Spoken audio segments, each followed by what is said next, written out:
Dear students, नमस्कार। Preposition की इस सीरीज में आपका ये तीसरा वीडियो है। इस वीडियो के अंतर्गत हम आप लोगों के सम्मुख एबव, ऑन तथा ओवर के प्रयोग पर डिस्कशन करेंगे। इससे पहले आपको बता दें कि यदि आपको मेरा ये वीडियो बेहतर लगे तो आप इस वीडियो को लाइक करें, शेयर करें तथा यदि आपने चैनल को सब्सक्राइब न किया हो तो उसे सब्सक्राइब अवश्य कर दें, जिससे आने वाले हर वीडियो आपको प्राप्त होते रहें तथा हम आपको इन विषयों की बेहतर से बेहतर जानकारी से रूबरू कराते रहें। तो आइए देखते हैं कि एबव, ऑन तथा ओवर का प्रयोग कब करते हैं तथा इसका सही उपयोग क्या है। ऐसा इसलिए है क्योंकि एबव, ऑन तथा ओवर दोनों जो ये तीनों बातें हैं, इन तीनों का अर्थ पर या ऊपर होता है। अब चूंकि पर या ऊपर सभी का है, इसलिए किस स्थान पर हमको एबव का प्रयोग करना है, किस स्थान पर हमको ओवर का प्रयोग करना है, कहां पर ऑन का प्रयोग करना होगा, इसको हम आपके सामने अलग अलग व्यवस्थित तरीके से बताने का प्रयास कर रहे हैं। सबसे पहले एबव का प्रयोग आपके सामने है। एबव का प्रयोग देखिए, एबव का प्रयोग कई प्रकार से कई पार्ट में किया जाता है। सबसे पहला जो एबव है उसके लिए लिखा है सुपीरियर इन रैंक, अर्थात जब हम या कोई व्यक्ति उच्च पद पर होता है तो ऐसी स्थिति में जो उच्चतर जो रैंक होती है तो उस रैंक के लिए हम सुपीरियर इन रैंक के रूप में यहाँ पर एबव का प्रयोग करते हैं।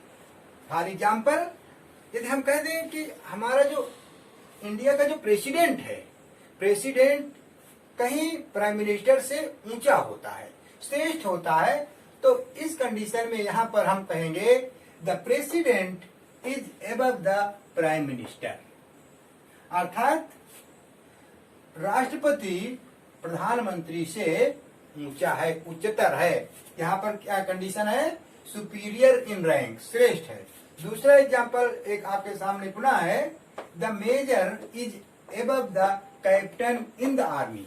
आर्मी में दो रैंक्स होती हैं, एक होता है मेजर और दूसरा होता है कैप्टन।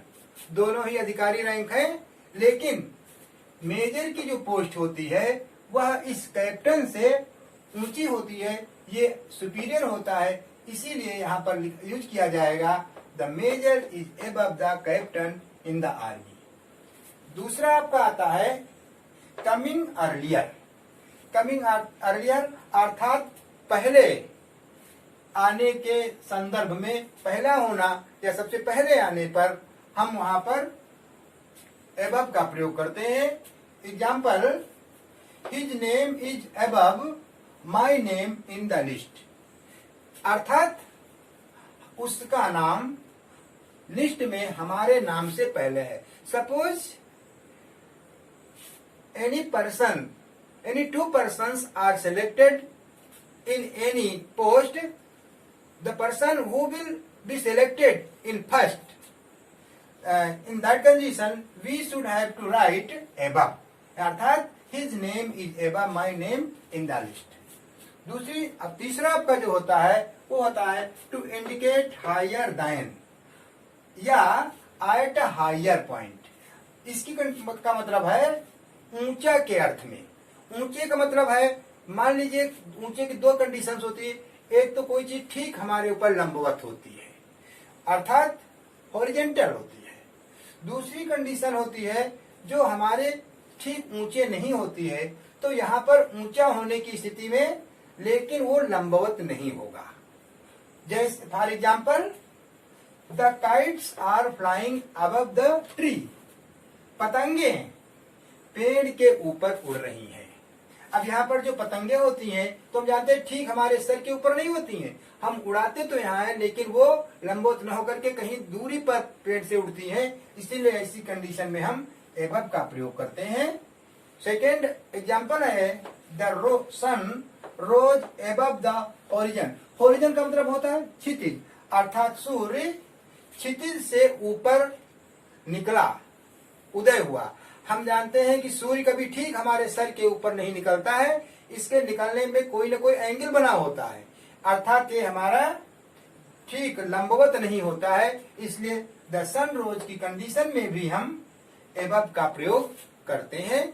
इस प्रकार से हम देखते हैं कि हमारा एबव का प्रयोग पूरा होता है। और अब आपके सामने अगला है to use on preposition. On का प्रयोग विभिन्न परिस्थितियों में करते हैं। सबसे पहला है before days and dates. Before means पहले या पूर्व, अर्थात दिनों अथवा दिनांकों के पूर्व। यदि हम दिन या दिनांक के पहले हमको प्रीपोजिशन प्रयोग करना हो तो ऐसी स्थिति में हमको ऑन का प्रयोग करना चाहिए, जिसका मतलब है पॉइंट ऑफ टाइम, अर्थात निश्चित समय पर हम ऑन का प्रयोग करते हैं। For example, Mohan goes to temple on Monday. अब यहाँ पर दिन लिखा हुआ है, डेज है, इसलिए यहाँ पर ऑन का प्रयोग कर दिया जाए। He was born on Tuesday. I will visit you on Saturday. तो इस प्रकार से जब दिनों का नाम आएगा तो उसके पूर्व में हमको ऑन का प्रयोग करना पड़ेगा। सेकेंड एग्जाम्पल है we celebrate the Independence Day on 15 August. हाँ, वी सेलिब्रेट हम मनाते हैं, we celebrate the Independence Day हम स्वतंत्रता दिवस मनाते हैं ऑन 15 अगस्त 15 अगस्त को। हम 15 अगस्त को स्वतंत्रता दिवस मनाते हैं। अब यहाँ पर भी ये आपका पॉइंट ऑफ टाइम है। पॉइंट ऑफ टाइम होने के कारण हम यहाँ पर ऑन प्रीपोजिशन का प्रयोग करेंगे। दोनों ही पॉइंट ऑफ टाइम के अंतर्गत आएंगे, चाहे वो डेज नेम हो, चाहे वो कोई तिथि हो, दिनांक हो, दोनों ही पॉइंट ऑफ टाइम है। सेकेंड आपका आता है to indicate the position of a thing covering और फॉर्मिंग पार्ट ऑफ सरफेस। सबसे मुख्य बात है टू इंडिकेट। इंडिकेट मीन्स बताने के लिए, संकेत करने के लिए। द पोजीशन, पोजीशन मीन्स स्थिति, स्थिति ऑफ अ थिंग किसी वस्तु की, एक वस्तु की स्थिति को बताने के लिए, अर्थात इसका मतलब है किसी वस्तु के किसी सतह पर स्पर्श करते हुए टिके रहने पर हम ऑन का प्रयोग करते हैं। For example, the book is on the table. पुस्तक मेज पर है। देखिए, जब व्यवहारिक तौर पर समझ लीजिए, यदि हमने इस पेन को हमने यहाँ ऊपर रख दिया तो इसका प्रीपोजिशन का दूसरा यूज होगा, और जब हम इसको यहाँ पर स्पर्श करा देंगे तब हम कहेंगे the pen is on my palm. Pen हमारी हथेली पर है। तो इस प्रकार से जब कोई वस्तु किसी सतह को स्पर्श कर रही होगी तो वहां पर हम ऑन प्रीपोजिशन का प्रयोग करते हैं। यही बात यहाँ पर शो कर रहा है। एग्जाम्पल दूसरा है, लेकिन ठीक व्यवहारिक एग्जाम्पल समझ लीजिए कि मेरे हाथ में पेन है और मैंने इसको अपने हथेली पर रख दिया, तो यहाँ पर ऑन प्रीपोजिशन का प्रयोग करेंगे। तो इस प्रकार से एग्जाम्पल है the book is on the table. पुस्तक मेज पर है। The portrait is on the wall. Wall means दीवार। आप देख रहे हैं हमारे सामने ब्लैक बोर्ड है, व्हाइट बोर्ड है। इस व्हाइट बोर्ड को हमने दीवार से लगाया हुआ है। अब ये दीवार को स्पर्श कर रहा है, टच कर रहा है, इसीलिए हम कह सकते हैं the board is on the wall. दीवार को स्पर्श कर रहा है। या the portrait is on the wall. Portrait means तस्वीर। तस्वीर दीवार पर है, अर्थात दीवार को स्पर्श कर रही है। अगला जो आपका रूल है, इसी में जो होता है वो होता है सजेस्टिंग डायरेक्शन, अर्थात दिशा दर्शाने के लिए। दिशा का मतलब केवल यही नहीं है कि हमारे पूरब पश्चिम। दिशा का मतलब है कि हम किस डायरेक्शन में चल रहे हैं, हमारी स्थिति पोजीशन क्या है। अब इसका एग्जाम्पल होगा he was hit on the nose. उसके नाक पर मारा गया। अब यहाँ पर ये डायरेक्शन शो कर रहा है, दिशा शो कर रहा है। फिर हमने कह दिया I met him on the way. कभी कभी हम लोग गलती करते हैं, मोस्टली ये प्रीपोजिशन कक्षा 9, 10, 11, 12 या अपर ऐसी कंडीशंस होती हैं जो वन डे जिनके एग्जामिनेशंस होते हैं उसमें पूछा जाता है, और उसमें लिखा होता है ये I met him on the way और इन द वे। तो ऐसी कंडीशन में ऑन द वे मीन्स रास्ते में। I met him on the way, मैं उसे रास्ते में मिला। कह दिया गया I could not proceed because a cow was sitting on the way. या कह दिया गया इन द वे, तो इन द वे नहीं होगा, वहां पर ऑन द वे कहा जाएगा। तो इस प्रकार से ऑन का प्रयोग दिशा दर्शाने के लिए किया जाता है।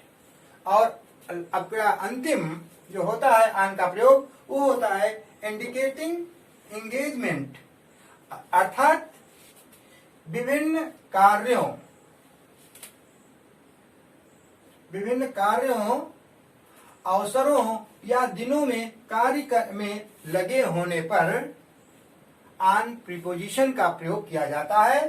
For example he is on leave, वह छुट्टी पर है। He keeps himself busy on holidays, वह अपने को अवकाश के दिनों में, छुट्टियों के दिनों में भी व्यस्त रखता है। इस प्रकार से हमने देखा कि ये हमारा ऑन का प्रयोग स्पष्ट हुआ। अब अगला हमारा है ओवर का प्रयोग। ओवर का प्रयोग भी आप देख लेते हैं। ओवर का प्रयोग देखिए, ओवर के प्रयोग में सबसे पहला जो है वर्टिकली एबव और डायरेक्टली हायर, अर्थात सीधे या लंबवत ऊपर होने की दशा में, ऊपर होने के अर्थ में। अब यहाँ पर वर्टिकल मीन्स लंबवत और डायरेक्ट मीन्स सीधे, अर्थात सीधे या लंबवत होने की स्थिति में जब कोई कंडीशन हमारे सामने आती है तब वहां पर हम ओवर का प्रयोग करते हैं। जैसे हम यहाँ पर खड़े हैं और हमारे सर के ऊपर आसमान है तो हम कहेंगे the sky is over our head, यानी आसमान, आकाश हमारे सर के ऊपर है। सेकेंड एग्जाम्पल हुआ many aeroplanes fly over the Indian ocean. Indian ocean अर्थात हिंदू महासागर, बहुत से हवाई जहाज हिंद महासागर के ऊपर उड़ते हैं।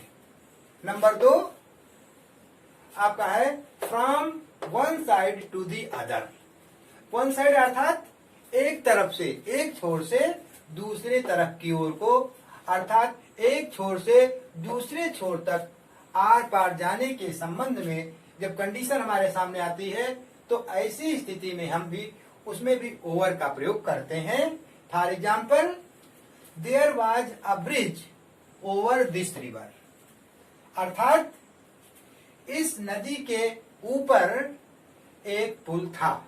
अब यहाँ पर हम जानते हैं नदी से एक छोर से दूसरे छोर तक जब हमको पार करना होता है तो यानी पार करने के संदर्भ में जब हम यूज करेंगे प्रीपोजिशन तो वहां पर ओवर का प्रयोग होगा।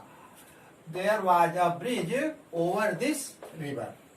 और अगला आपका जो होता है पार्टली और completely covering a surface. Surface अर्थात तल, पार्टली यानी आंशिक रूप से, और कंप्लीटली या पूर्ण रूप से, अर्थात किसी तल को आंशिक या पूर्ण रूप से ढकने की स्थिति में। यदि कोई वस्तु किसी तल को कंप्लीटली ढक रही हो या उसको आंशिक रूप से ढक रही हो तो ऐसी स्थिति में हम ओवर का प्रयोग करते हैं। For example he put his coat over the beggar. Beggar अर्थात भिखारी, उसने कोट को भिखारी के ऊपर डाल दिया। आगे देखते हैं नंबर 4 मोर देन अर्थात से अधिक के अर्थ में। जब कोई एक वस्तु किसी दूसरे चीज से अधिक हो तो ऐसी स्थिति में इसका मतलब होता है मोर देन अर्थात अधिक के रूप में ओवर का प्रयोग। जैसे कह दिया गया शी इज ओवर 50, अर्थात वह 50 वर्ष से ऊपर है। आई एम ओवर 50, मैं 50 साल से ऊपर हूँ। यू आर ओवर 30, आप 30 वर्ष से ऊपर हैं। अर्थात जब अधिक के अर्थ में लगाना होता है तो भी हम वहां पर ओवर का प्रयोग करते हैं। और लास्ट आपका है to indicate the meaning to cross something, अर्थात किसी वस्तु को पार कर किसी दूसरी ओर जाने की स्थिति में हम ओवर का प्रयोग करते हैं। उदाहरणार्थ, the thief climbed over the wall, अर्थात चोर दीवार के ऊपर चढ़ गया, अर्थात चोर दीवार के ऊपर चढ़कर पार निकल गया। तो जब किसी वस्तु के आर पार जाते हैं तो ऐसी स्थिति में भी वहां पर ओवर का प्रयोग किया जाता है। इस प्रकार से हमारा ये प्रीपोजिशन आज का पूरा हुआ। अब ऐसी अपेक्षा है कि यदि आपने हमारे इस वीडियो को प्रारंभ से अंत तक देखा होगा तो निश्चित रूप से आप चाहे जैसी कंडीशन हो, चाहे जिस प्रकार का प्रीपोजिशन भरने का हो, यदि उसमें ऑन, ओवर और एवब का प्रयोग करना होगा तो निश्चित रूप से आप उसमें किसी प्रकार की मिसिंग आपसे नहीं होगी और परीक्षा में आप बेहतर से बेहतर अंक प्राप्त करेंगे। अब यदि आपको मेरा वीडियो अच्छा लगा हो तो निश्चित रूप से आप इसे शेयर करें, लाइक करें, तथा यदि आपने अभी इस चैनल को सब्सक्राइब न किया हो, आप नए हो, तो हमारे इस चैनल को सब्सक्राइब करना कतई न भूलें, जिससे आने वाले समस्त वीडियो आपको आसानी से और समय पर मिलते रहे। आज के अवसर पर इतना ही। Thank you.